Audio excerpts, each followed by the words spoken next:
My name is Whitney Soule. I'm the Dean of Admission and Student Aid. And let me start by congratulating all of you on your admission to Bowdoin. We are so excited. We had an amazing group of applicants this year. We really enjoyed reading your application and super fun to admit you to the class. And I realized as I was getting ready for this live stream and we were getting on just before you all joined us, that if you've been watching every week, you see me wearing the same sweatshirt. And in case you're thinking I haven't changed my clothes in 5 weeks, I have. I just wear this especially for our live stream nights. So welcome to everybody. There's still a few more people joining. So before I have everybody else introduce themselves, we'll wait just a little bit. And we've got Rhode Island on with us. Couple from Rhode Island. Great.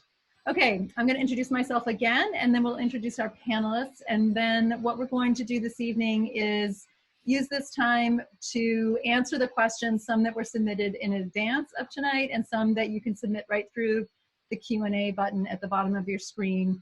And I will get to as many questions as I can. Just a reminder, if you have specific questions around your particular aid award and how the Student Aid Award from Bowdoin relates to your personal circumstances, those questions are better handled by talking directly with one of our aid counselors. You're going to meet them all this evening, and they're going to tell you which part of the alphabet they work with. So you're going to know exactly who your person is if you make an appointment to talk to someone about your particular questions. But we're going to cover some of the broader questions tonight that we know are on the minds of a lot of people who are thinking about affording a college education at Bowdoin. So again, I'm Whitney Soule. I'm the Dean of Admission and Student Aid. Congratulations to all of you admitted students and to the parents who are logged on with us as well. And Mike, I'm going to go to you next to have you introduce yourself. Thank you. Good evening, everybody. My name is Mike Bartini. I'm the Director of Student Aid, and thank you all for being here this evening. Great. Steph, how about you? Hey everyone, I'm Steph. I'm an Associate Director of Student Aid here at Bowdoin, and I work with students whose last names begin with A through F. So if your last name begins with one of those letters, I'm your financial aid counselor. Great. Andrea. Hi, I'm Andrea Cross. I'm the Senior Associate Director of Student Aid at Bowdoin. Thank you very much for joining us tonight. I work with students whose last names begin with K through RE. Excellent. LK. Hey, I am LK Gagnon. I'm an Associate Director of Student Aid here at Bowdoin.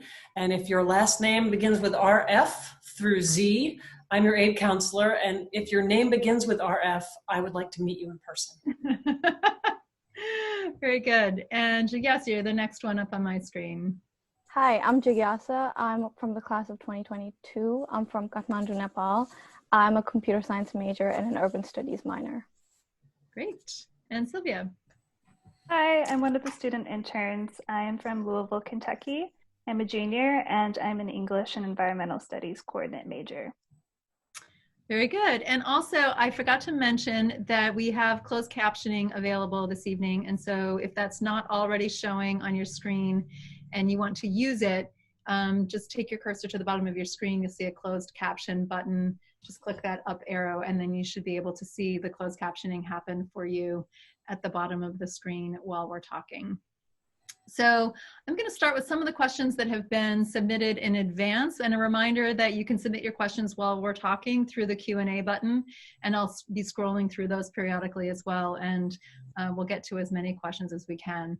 One of the questions that was asked in advance was, how does a family go about covering the expected contribution? And while that's probably a question, in some ways it's unique to each family's situation, there are probably some aspects of that that are broadly applicable. So Mike, I'm gonna let you start with that question. So good evening, everybody. When you think about your family contribution and how you're going to pay your share, we generally break it down into three spots. One is current cash. Possibly you're going to pay your share out of current cash.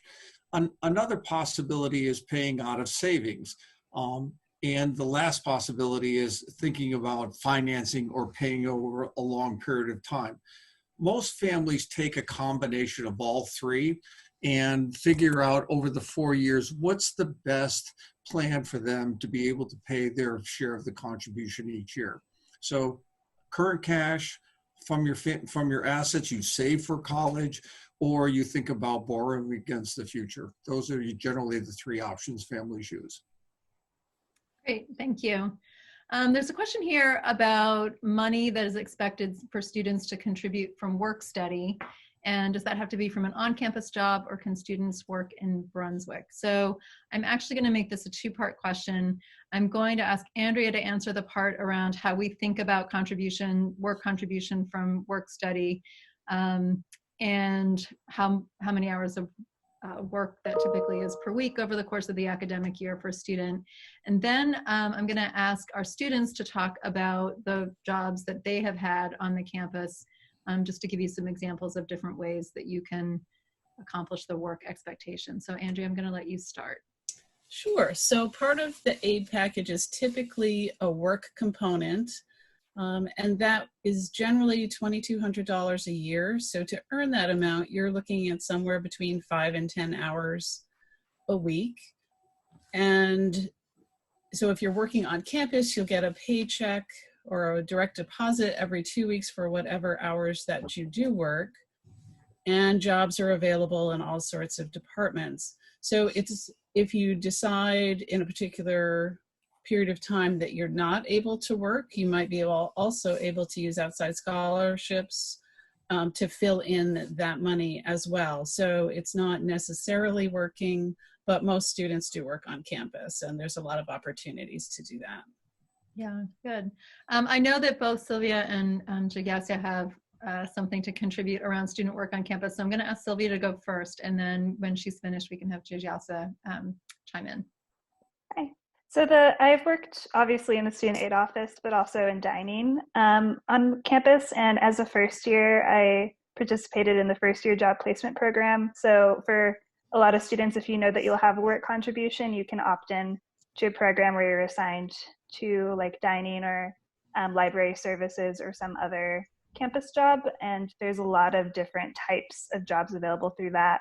And once you get here, there's so many different positions across campus that you can apply for. Yeah. Good. Like Sylvia, I also opted for the first year job placement program. So for my first year at Bowdoin, I was working in dining services. But in my second year, I'm working at the student aid office, and I'm also a proctor in Res Life. And I've also held a position as a teaching assistant for a computer science course. So there are quite a bit of like positions that you can apply for. And I've never heard of a student say that, that there's a lack of job opportunities on campus. Yeah, I would follow up with saying that about half of our students receive student aid, and most of those awards include a work component like we're describing, but about 75% of our students have jobs on campus. So I think lots of times students are wondering if there are enough jobs, which you were just talking about. Jigyasa, that there's plenty of work available, but there's also work available for students who don't have that packaged into an aid award and are looking to earn money. There's a follow-on question here about how students know what jobs are available and apply for them. So I'm wondering if one of the students would want to talk about how you have found the jobs that you have. You talked a little bit about the job placement over the summer, but for the other jobs that you have, how did you know about them and go through an application process to get the jobs? So most jobs are listed on a platform called JobX, which once you get onto campus, and like once you've settled into like learning academics and stuff, you can go onto the JobX board, and they have listings for each department by like semester and by like number of hours, and you can apply through that portal. So that's how most people I know and how I personally applied for things. And that is true for summer jobs and semester jobs. Almost all of them are posted on that site. Great, thank you. Is that true for you, Jigyasa? Do you have anything different to add? Yeah, most of the people go through JobX, but like also there are opportunities that you find out through friends who work at places that you didn't know had student workers, and you can also like find jobs at the department that you're interested in if you just talk to professors, because they always want a helping hand. Yeah, I would just offer as well in our office that we hire students to work at our front desk. So if you have visited Bowdoin and came to the admission office, you would have been greeted by a student who is one of our interns. And we probably have in any semester 10 or 11 students who take turns rotating time around the front desk depending on their own schedules. So that's one type of job that you might have. We also have tour guide jobs. We have students who help us with information sessions. We have students who we hire to help us during the application season to put application files together and get them ready for readers. So even in our office, there are a lot of different ways for students to be employed that may not be obvious, but get pretty well posted on campus. I'm going to switch off of jobs for a minute. We may come back to it. But there's a question about health insurance. And we covered this a little bit a couple live streams back. But the question has to do is whether health insurance from the college has anything to do with student aid. And so, Mike, I'm going to have you sort of direct that question to you around if somebody is using the health insurance from Bowdoin, if that is at all related to an aid package. Excuse me, did you say, who did you direct that to? That was for you. Oh, thank you. Health insurance. I'm sorry, I missed that part of it. For any student who's on student aid, if they need our health insurance, we will cover them. There is a process for which you have to go through that you tell us about your current health insurance or lack thereof. And if you meet our standards, we will then cover your insurance for the course of the year. So if you're a financial aid student, you don't have insurance, we'll take care of it. Great. I'm going to circle back to the work question for a moment. One came in that's related to what we were just talking about.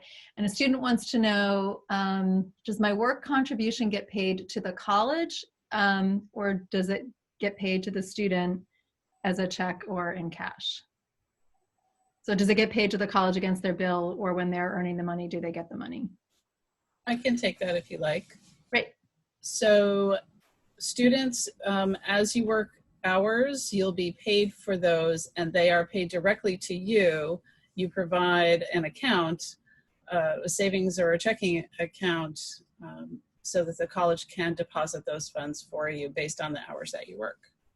Great. And then you can use that money usually for your personal expenses or your books, I would say. Great. So here's a question about aid and taking a gap year. So the student is asking if taking a gap year, they've just applied, we've admitted, given them an aid award. If they were to take a gap year, do they reapply for aid? And then what happens in subsequent years? So Steph, I'm going to pass this question to you, particularly around the gap year question, but maybe just to take it even a little bit further about what annual aid review looks like. Sure. Yeah. So all students reapply for financial aid each year. And for most students, that looks really similar to the process that you completed for this first year. So your family will complete more than likely the FAFSA, the CSS profile, and submit tax documents. And your aid is reevaluated each year based on how your family's situation has changed, or maybe it's stayed relatively the same. For students who are thinking about taking a gap year, you would reapply for financial aid just like all other students are doing. And we would determine your financial aid for the following year based on that financial aid application. So it may not look the same as the financial aid award that you just received this spring. Yeah, and I would just add that the reason, I mean, I think it's probably implied, but the reason that we would ask students to reapply year after year is to make sure we're actually still understanding your need and meeting it, rather than determining that at the front of your time at Bowdoin, where your family circumstances may really change and you might need more support over your time. We want to make sure that we have a process in place to keep up to date on that for every family every year. So that's what that is for. Just get there are I have questions coming in two places.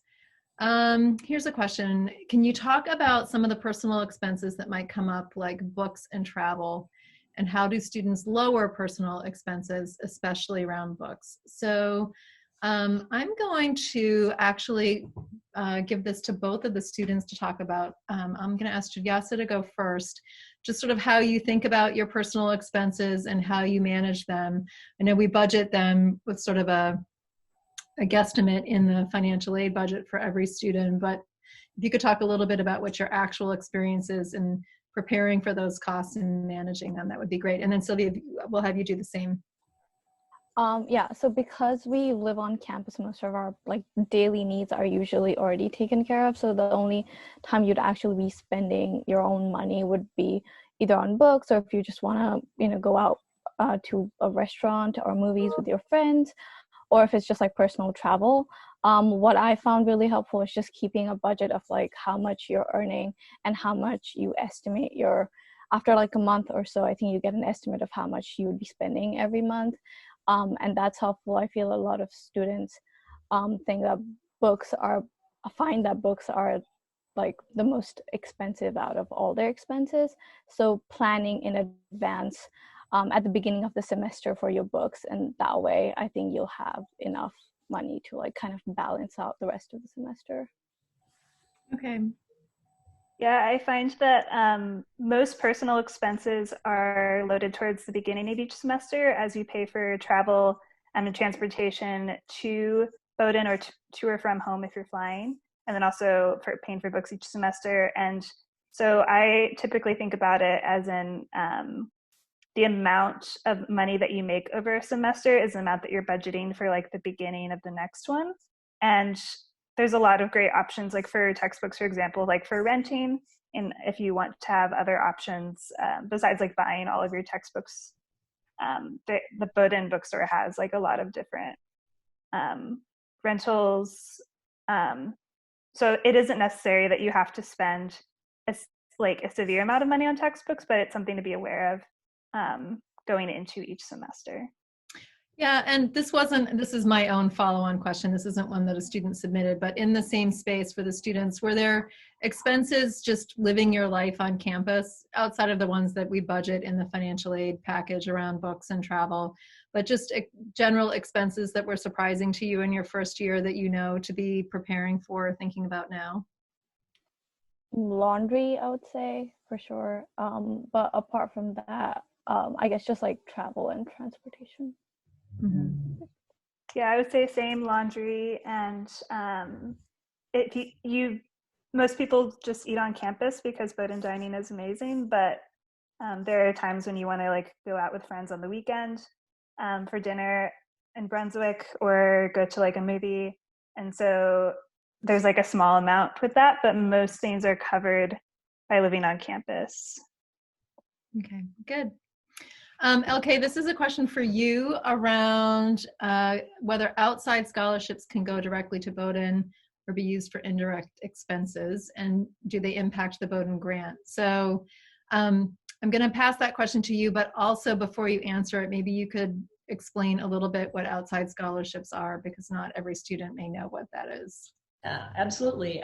So an outside scholarship, really loosely defined, for us is any scholarship you're given that comes from any place that isn't Bowdoin. So it could be from an organization or from your school. It could be from almost anywhere. But it just means it's money that you've been given towards school that didn't come from us. So that's an outside scholarship. And we actually at Bowdoin have a really generous policy about outside scholarships. We do allow them to benefit the student as much as we possibly can. And in fact, there are very few times we would ever reduce Bowdoin grant. One of them is if your total financial aid, including the scholarships that you brought in, actually exceeds the cost to attend Bowdoin. That's a pretty great problem to have, but you're not actually supposed to make a profit on that. So we might adjust your grant in that case. And then also, if in some cases, federal regulations would require it. But virtually everyone can benefit from outside scholarships. For a lot of students, the first thing you might replace with outside money would be your work on campus work expectation. So you can earn $2,200 in outside scholarships and replace that if you want. It doesn't mean you can't work on campus, but it takes care of that expectation as part of your budget. And after that, if you still get more scholarships yet, those would most likely next go to your summer work contribution on a year that you have that. So we let them benefit you. It's a great idea. We have some great resources. If you visit our website, we have some great tip sheets under the FAQs on our website, but there are several resources that we recommend. So if you have a pencil, I'll just quickly tell you what they are. One of them is FastWeb. Another one is Big Future from the College Board. And then another is Going Merry, and it's MERRY. And those are all great places just to look for outside scholarships. And also, don't forget about your high school college counselor. Places like that, they want to help you get those, and they're out there. So I would definitely encourage you to get outside scholarships because they are free money. I'm just going to add a follow-on question there. If a student is able, I'm thinking particularly of community scholarships that might be directed toward graduating high school senior, and that money goes to a graduating high school senior every year. So it's not a scholarship a student would bring with them to Bowdoin and have repeated for the time that they're here. Does that in any negative way impact a student's aid package if the outside scholarships they get in one year are not available to them in another year? Well, it impacts them, right? So it's because it sort of comes out of your share, your family share. So if you get a scholarship one year that isn't repeating, next year you're still going to have to come up with that money. But there are a lot of repeat scholarships. And while I think the majority of scholarships available tend to be ones you apply for when you're a senior in high school, there are a number that do repeat or that you can apply for throughout. So all of those resources that I listed would have scholarships that you could continue to apply for. But really, because the scholarships benefit you on any given year, if you don't get them the next year, it just means that you have a little deficit you're going to want to make up some other way. Yeah, good. We're switching gears a little bit. This is a really good question. I know it's probably on the minds of a lot of students, so I'm glad this student asked. How does study abroad work for students who are receiving financial aid from Bowdoin? So Steph, I'm going to punt this one to you. Sounds good. So the short answer is that your financial aid goes with you if you decide to participate in an off-campus study program. So your family can expect to pay approximately the same amount when you study away as they would if you were on campus, which is great news. So that means you can go anywhere you want in the world and pay the same amount that you would pay at Bowdoin. There are a handful of exceptions to that rule. For example, if a program costs more than a semester at Bowdoin, then we do cap the financial aid at what you would receive on campus. The good news is there aren't that many programs that fall into that category. So for the most part, you can expect to pay the same amount as you would on campus. Great. So here's a question about the email that went out yesterday. So any first year student who was admitted who has student summer work in their student aid package, you would see that in the part of your family share.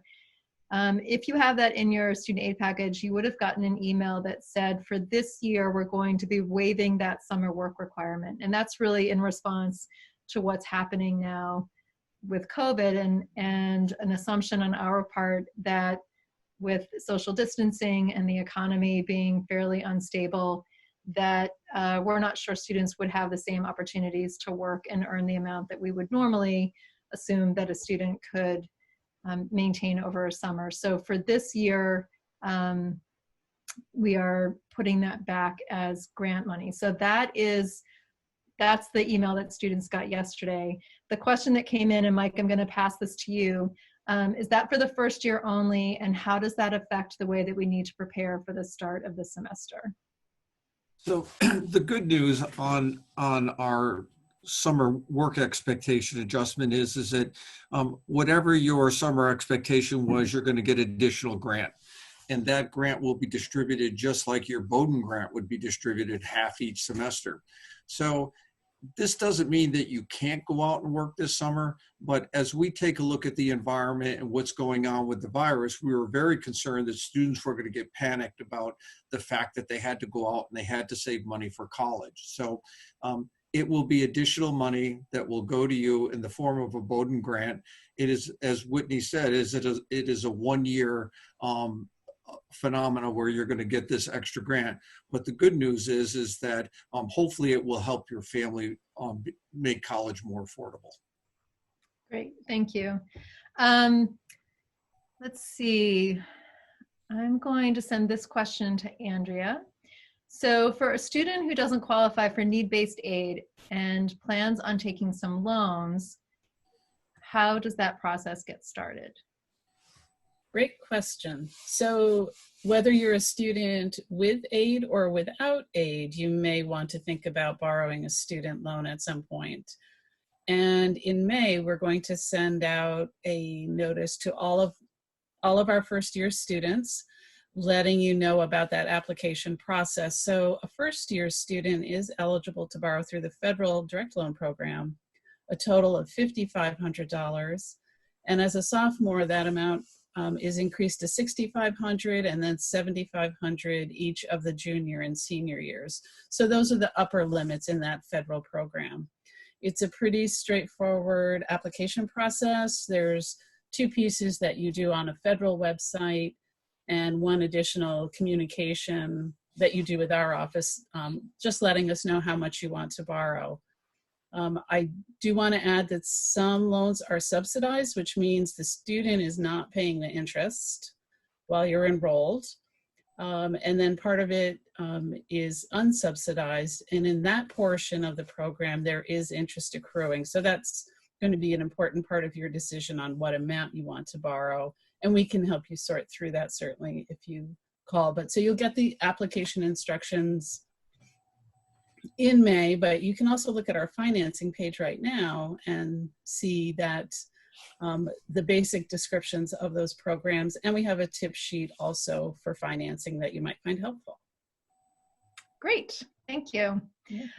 All right, this is a question for both students about activity fees. And for instance, if there's a concert on campus, is that something that a student needs to pay for, and how expensive do those fees become? So you probably participate maybe in some of the same things, but also different things. So it would be great if you could both answer. And I'll have Sylvia go first on this one. Yeah, so typically almost all events on campus are free, which is really awesome. There's a lot of concerts and a lot of musical events and plays that are free for attendance, some exceptions. For some events, there'll be tickets that are like $5 or up to $10. And then for some larger events, there's like for like some of the yearly like dance, like the winter dance and things, they have, it's like a ticket for any guest that you bring. But other than that, almost everything's free from my experience. Great. And in terms of activities on campus, a lot of them don't require fees, but if you're on financial aid, then you can definitely talk to the people who are on the executive board of the club or the committee.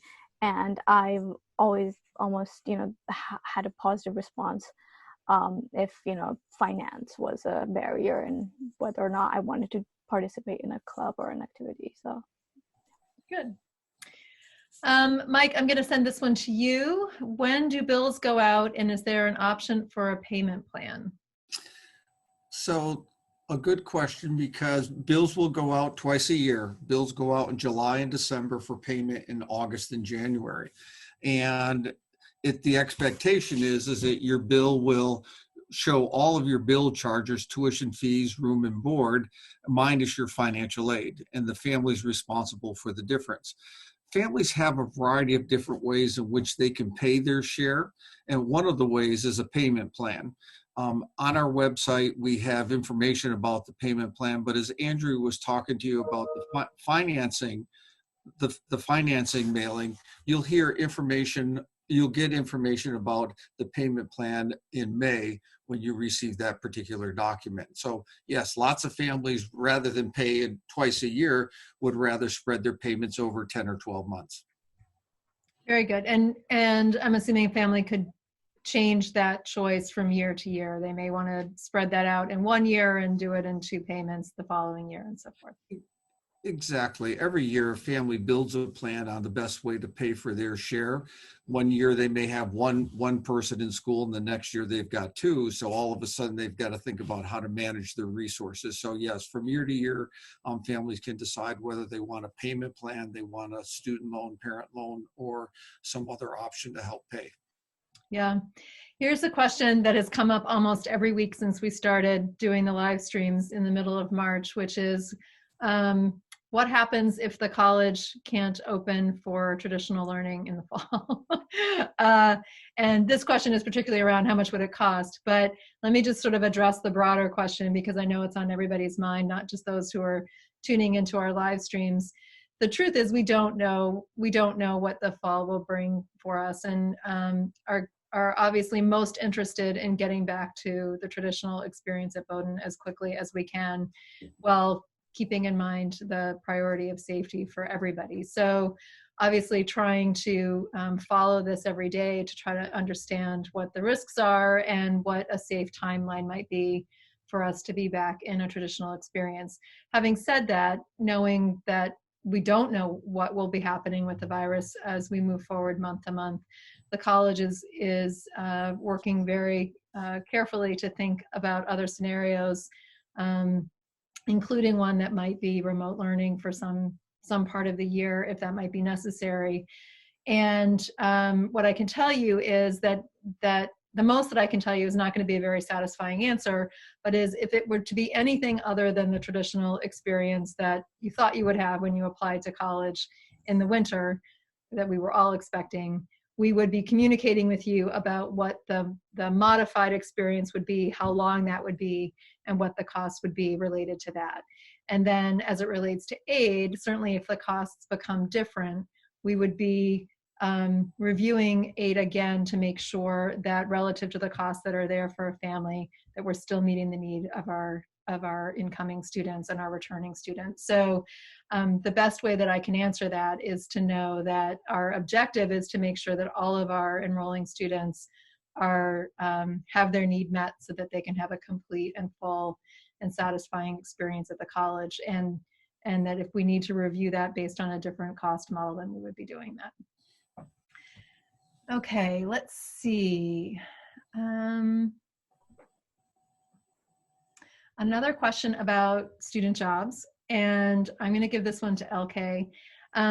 Does the student work contribution, I think we asked this, that the student work contribution gets paid directly to the college or to the student? And Andrea answered that one early, but since I just asked it again, and we might have people who are hearing the question for the first time now, I'm going to let you answer it again. Sorry, everyone. Still. So when you work on campus, you'll get a biweekly paycheck, and that will be automatically deposited. That's the preferred method, automatically deposited into your bank account. And so the student has complete control over what they do with that money. We do generally expect that it's going to go to those personal expenses and things like that, but it is completely up to the student to manage the money. Okay, very good. Here's a question for our students. Outing club trips, are those free? So have either of you done outing club trips, and what have you experienced for costs? So outing club trips themselves are free. So at the beginning of the each semester, there's a $50 outing club fee that you can waive if you have financial need, and you can just talk to the BOC officers about waiving that directly. And then once you have either paid the fee or waived the fee, then all outing club trips are free, and all like outing club gear, you're able to use any of it, any of the gear that the club has. Good. Can you give an example of an outing club trip, since we're on the topic of outing club? One of the best ones, I think, is there's like a kayaking whitewater rafting trip that they do several of those each semester, and they also have training sessions for people who are interested that are also free. Like they give you basically all the resources you need to do like whitewater rafting, which is awesome. Did you go on one? No, I'm going next semester. Very good. Very good. Jigyasa, have you done any of the outing club trips? I haven't, and so this is something that I wanted to add. And if you're not sure whether or not you want to join outing club, they also give you a free trip that you can use to decide whether or not you want to keep participating. and I have yet to use mine for both years. So. All right, well, we'll keep that out there for you as a challenge to find a way to use that in your remaining time at Bowdoin. Let's see.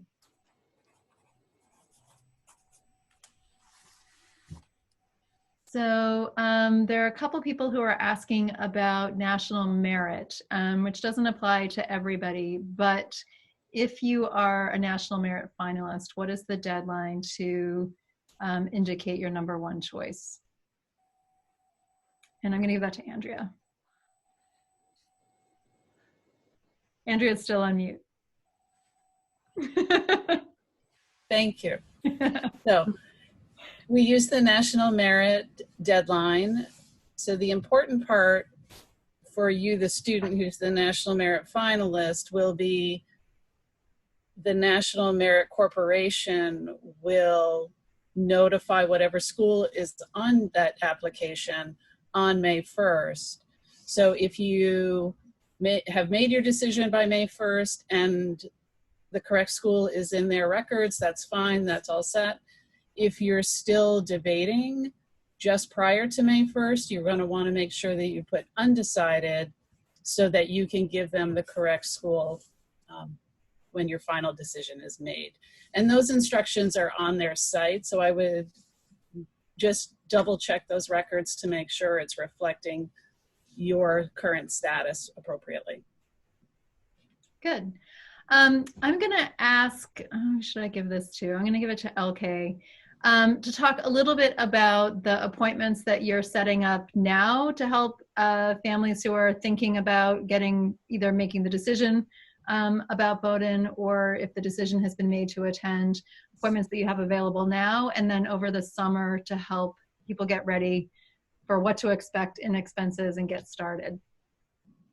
I'd be happy to. One of the things that I think is really great about our financial aid here is that we do reach out to people a lot, and we do want to get to know you and understand your situation. So we offer as many opportunities as we can to have that happen. This year is a little tricky, so it's a lot more on the phone than we ordinarily would have. But right up until May 1st, we have one-on-one phone appointments that you can sign up for. We've gotten a couple of emails about those. If you don't have the email anymore, you can just email our office and I can send it to you. But that's an opportunity for you to ask the questions that things you don't understand, to ask about financing and outside scholarships, all those sort of things we have been talking about a little bit, jobs, and just to get a sense of what you can do, how you're going to pay for it, kind of what financial aid is going to look like for you at Bowdoin. So those are all through, we have weekdays and we have evenings too available right until the end of April. So please, please, please do that. We've been pretty busy. It's been great. And then we also, after your bill comes out, we have appointments where you can actually talk about sort of the very specifics about financing. Just you're getting close to the time to come and you're really starting to think about, this is real. What do I do? What do I need to know? And that's, again, those are going to be phone appointments. We'll send out an email and giving you the opportunity to sign up for those. And I just really encourage you to do it. It's a great way to get to know us. And I think it's clear from the fact that we split up the alphabet that we'll be with you all 4 years. So if your name begins with RF, you will have me for all 4 years. And so it's a great time just to get to know us and we get to know you, and it just is easier for us to understand your circumstances. Good, thank you. And actually, Steph, I'm going to have you follow on with the curriculum, I'll call it that, that you roll out during the academic year to bring students in sort of around the questions they're likely to have in the first semester or the first year and so on. I'll let you describe what that looks like. Yeah, definitely.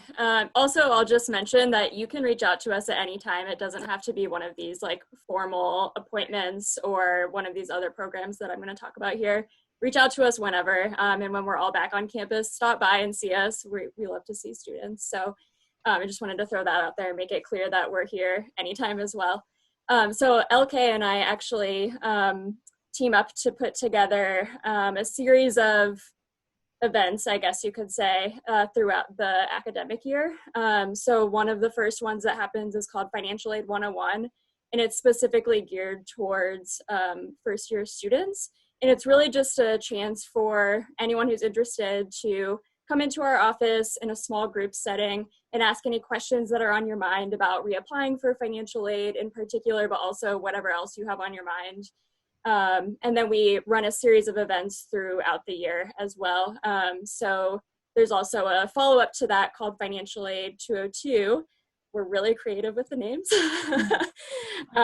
where it's a one-on-one appointment setting as opposed to a group setting, where you can sign up for an appointment with your financial aid counselor, particularly if you have questions about the reapplication process or want help with a specific part of the process, things like that. So there are formal opportunities to come into the office in a group setting or one-on-one.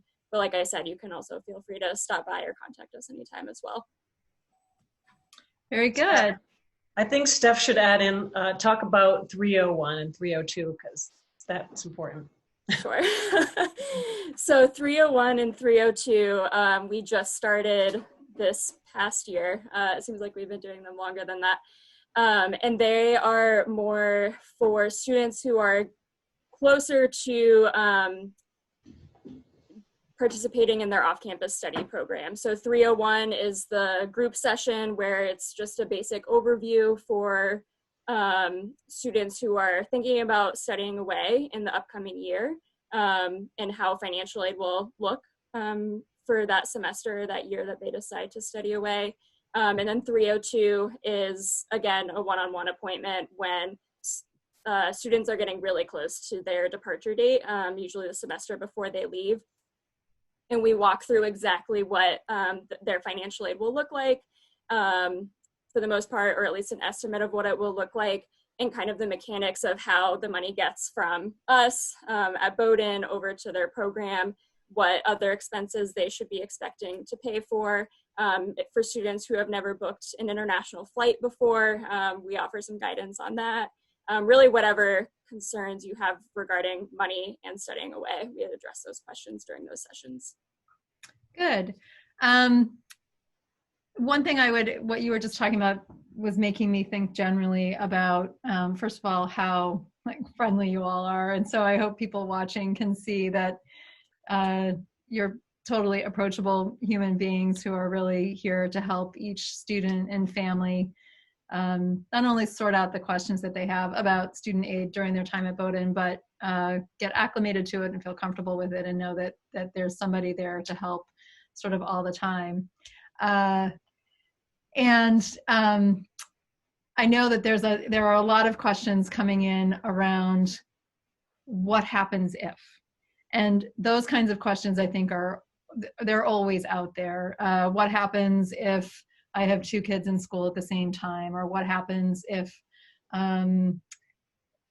grandparents start living with us, and so that changes the family expenses? As you can imagine, a lot of the questions that are coming in this evening are really about what happens if the impact of COVID-19 and the economic landscape really impacts our family finances right now or in the future. How does that apply to the aid assessment that just happened during the application process? I know that there's a lot of versions of that question coming in. So I'm going to give that to Mike to talk about COVID-19 impact, but also generally how we think about changing circumstances for families. Thank you, Whitney. Certainly COVID has raised our awareness of the environment around us, and particularly for some folks, it's economically affecting their families. I think the story behind this is that anytime your family has a change in their economic circumstances, you should come and see us. There is no particular time of year when we entertain those questions. We entertain them during and throughout the year. And the reason for that is because events happen in your family random. They don't just happen at the beginning of the semester or at the end of the semester. Excuse me. So whenever anything's going on in your family, you should say, can we come in and can we talk about it? What happens to us a lot these days is what if games. What if my mom loses her job or my dad loses his job? What is the process to make sure that I can finish the academic year? And again, every one of those questions are individual. The way in which it affects your family is personal. We ask that you just bring that information to us, and we'll build a plan with a series of steps that say, okay, once this happens, then you'll go to step 2, step 3. In this way here, the family's in constant communication and feeling as though there's a connection between us and them, that once something happens, they know that we're there to help them out. Yeah, and I would add to that, our approach to student aid across the board is there are policies and processes that are necessary to make sure that there is an equitable distribution of resources among the families who have need, right? But because everybody's situation is uniquely their own, we also have a process of people who you're meeting tonight who are looking at your individual cases and circumstances, which is why so many of the questions that have been asked have gone back to, please be sure to make an appointment with us. This is who we are. You can talk to us about what your needs are. Mike was just talking about how important it is to let your student aid officer know if your circumstances are changing before you're in a panic, right? But to communicate with our office to let us know what you're concerned about, because our objective is to support the families who are at the college. And while we have to, as I said, work within a structure, we're also trying to make sure we understand individual circumstances so that we can apply our structured aid policies in ways that are most valuable for each individual family. So that's why it's so important when we keep saying, please come in and meet us, and please make sure you have an appointment, and don't be afraid to ask questions. That's why it's so important. An aid award that you get along with your admit letter, or that you get in your returning years, is based on the information that we ask for that goes through a structured process of analysis. And then if you have questions about that or concerns, we really do want you to be connecting with the people in the student aid office to ask about that, so that we can make sure we understand what your needs are and try to meet them in the best way possible. Whitney, can I add one extra? Absolutely. Our goal is that once you're on campus, you have an absolutely excellent academic experience. If you're worried about how you're going to pay for your semester, or your family's worried about how you're going to pay for your semester, it's going to disrupt your Bowdoin experience. So to the extent you can, get to us as soon as you can, and we'll help you resolve those particular issues, hopefully before you get on campus. But sometimes events occur while you're on campus, so just get to us as soon as you can. Very good. All right, we are going to run out of time shortly, but there are two things that I want to say, and then I want to give an opportunity to all of our panelists to be able to have sort of a parting remark for our admitted students. So I'll actually go last, so it's clear that we're closing out. So I'm going to start with the students, actually, and let you say whatever you'd like to say to our admitted students and we have parents who are logged on tonight as well. And I'll just sort of call on you to get to everybody. So we'll start with Sylvia. To turn off mute. I remember being in the same position that a lot of you are in right now, like 3 years ago, and it was very exciting and also very nerve-wracking. But since I have come to Bowdoin, and especially since I've met everyone in the student aid office, people, as you've already said, Whitney, are super welcoming and super ready to help you with anything. Yeah, that was my first impression of Bowdoin, and that is something that's definitely carried through. So don't be worried. We're here to help you figure out any problems that come up in the next semester. Good, thank you. Jigyasa. Yeah, kind of along similar lines, we're here to help you. If you have any questions at all, feel free to ask, and looking forward to hopefully seeing you guys on campus. Good. Mike, you're next up in my screen. That's great. My advice is be a good consumer. College is an exciting time for everybody, and going into college, get as many questions answered as you possibly can, whether it's questions that have to do with us about financing or about your academic experience, so that when you do get to campus, you're ready to go. you're waking up every day, getting excited about talking to faculty, meeting new people, hearing about different parts of the world. So to the extent that we can help you plan, please get in touch. Good. Andrea. I would just like to say thank you so much for spending time with us. We appreciate it. And ditto for all the comments as well. We're here to help you. So please don't hesitate to reach out. All right, Steph. Yeah, not much else to add. We're here. We're excited to welcome you all to campus and use us as your resource. So if you have questions that come up or you have a change in circumstances that happens in your family, just reach out and let us know, and take advantage of these phone appointments and the programs that occur throughout the semester, and just stop by and see us. Good. Okay. It's hard to go last. I would say there's, oh yeah, never mind. Like, you wait, it's really hard. I think just kind of following up on Steph, we have about 2 weeks left before May 1st, and we have all these appointments that we're dying to talk to you. So really take advantage of those. Meet your counselor and give us a call, give us an email. Use these 2 weeks to get your questions answered so that you're making your choices based on all the information that you need and that we're really happy to give you. And again, congratulations. It's a pretty exciting time. All right, before I say my last remarks, let's just go around the 8 officers again in order of the alphabet that you cover. So families didn't hear that in the beginning. They can sort of put face to the name of the person they would be contacting if they were finding you on the website. So whoever has the beginning of the alphabet. That's me. I have A through F, so all students whose last names begin with the letter A through the letter F. I'm your financial aid counselor. Great. Good evening, everybody. I have G through J. Look forward to talking to you. And my counseling group will be last names that begin with K through RE.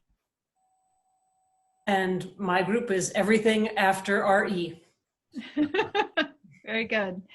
So there's a couple things that I want to say before we're finished. One, there are so many things that we don't know. A lot of questions that I wish I could answer for people, like what is going to happen in the fall. I don't know. I don't know how much it would cost for whatever is happening in the fall, but what I can tell you is if things look different for the fall than they have in our traditional experience, we will be communicating with everybody as soon as we know what that will be, what you can expect about what it is to offer, what the cost would be for that, and if you're an aided student, we would be reaching out to you about what your support would look like for whatever that experience is. So just know that even though there aren't a lot of answers that you're looking for right now, as soon as we know if things would be different, you would be hearing that from us right away with all the complete information, so you would know what to expect. The other thing is, we know this is not at all how anybody wanted to choose college, of having to do the end of senior year remotely, which I imagine is how most of you are finishing up your high school experience. It's not how our students who are joining us this evening were planning to finish out their term at the college. And it's certainly not how the admission and aid staff were planning to welcome and celebrate the students that we have admitted and we're so hoping to meet in person on campus, with a lot of fun programming and a chance for you to meet each other and to meet us and sort of feel what it's like to be around each other and shake hands and give hugs and sort of become part of the Bowdoin family is a big part of what goes on in April when students are choosing where they want to go to school. And so we definitely feel the loss of that personal experience and really hope that by being in front of you on a Zoom screen, which is not exactly the same, that you'll get some sense of how much it matters to us that you have been admitted to Bowdoin and how much we would really want to have you in the class. We admitted students on purpose for the class we imagined building, and so we really hope that you'll be in it. And to that end, if you are still deciding whether or not to come to Bowdoin and the idea of paying a deposit is uncomfortable, there are 2 ways you can actually let us know that you're coming and to hold on to your spot. One is the traditional way of submitting a deposit, which is really just an advance payment of what would be your first term bill, $300 deposit. The other thing that you can do is not pay money in advance, and simply acknowledge a written statement that your intention is to take your place in the class of 2024, and you acknowledge that. That comes to us as a statement. We reply back to you that we have that, and you're now considered part of the class, with an understanding that you are not holding a place in another class at the same time at another school. So the instructions for all of that you'll find in your portal. So if you're trying to make a decision, this is also where you could let us know if you're not planning to come to Bowdoin, which I hope is not what you're choosing, but that can happen, and it's good for us to know if you've chosen to go somewhere else. That helps us with planning as well. But if you want to come to Bowdoin, if you go into your portal, you'll see the beginning of the instructions about how to reply, and then it takes you through the next steps of either submitting a payment or affirming with a written statement that you just need to acknowledge that you're planning to hold your place. So it can be really easy to do. And we really hope that we'll see you in the class of 2024. Thanks for spending an hour with us this evening. Let me just say, next week we have another live stream. So it has to do with all kinds of interesting things going on at the college that have to do with health professions and learning and teaching support on campus, Study Away, the McKean Center, and we have some students who are going to be joining in there as well. So please be sure to tune in with us again next Thursday. You'll get a reminder in your email and also in your portal. And a recording of tonight's live stream will join the other recordings that are on the admitted student webpage. So have a great night, everybody. Thank you for being with us. And hopefully we'll see you next week at 7 o'clock on Thursday night. Bye.